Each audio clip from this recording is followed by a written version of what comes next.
এখন পড়ব Jonathan Swift. Jonathan Swift থেকে 12তম বিসিএস, 38তম বিসিএস এবং 46তম বিসিএসে প্রশ্ন হয়েছিল। 47তম বিসিএস আসার সম্ভাবনা একটু কম, যেহেতু 46তম বিসিএসে প্রশ্ন এসেছিল। তো আমরা তার থেকে গুরুত্বপূর্ণ বিষয়গুলো জেনে নিব। তিনি ছিলেন most famous satirist in English literature. এখান থেকে এই প্রশ্নটাই বারবার এসেছিল 38তম বিসিএস এবং 46তম বিসিএসে, অর্থাৎ একই জিনিস বারবার রিপিট হয়েছে। তাও তার বিখ্যাত সাহিত্যকর্মগুলো জেনে নিব। তার বিখ্যাত সাহিত্যকর্ম হচ্ছে গালিভার্স ট্রাভেল। তিনি মূলত এই সাহিত্যকর্মের জন্য বিখ্যাত, Gulliver's travel, A modest proposal, A tale of a tough.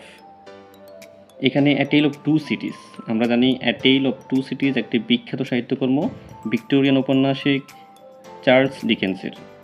যেহেতু চার্লস ডিকেন্স একজন বিখ্যাত ঔপন্যাসিক এবং ওনার থেকে বারবার বিসিএসে প্রশ্ন এসে থাকে, তাই এখানে একটু গুলিয়ে ফেলার সম্ভাবনা আছে, তাই মনে রাখতে হবে a tale of tub. A tale of a tub হচ্ছে জোনাথন সুইফটের, কিন্তু a tale of two cities এটা হচ্ছে চার্লস ডিকেন্সের।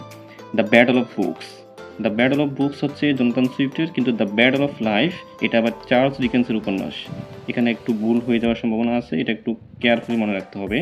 দ্য ব্যাটল অফ বুকস হচ্ছে জোনাথন সুইফটের, কিন্তু দ্য ব্যাটল অফ লাইফ হচ্ছে চার্লস ডিকেন্সের।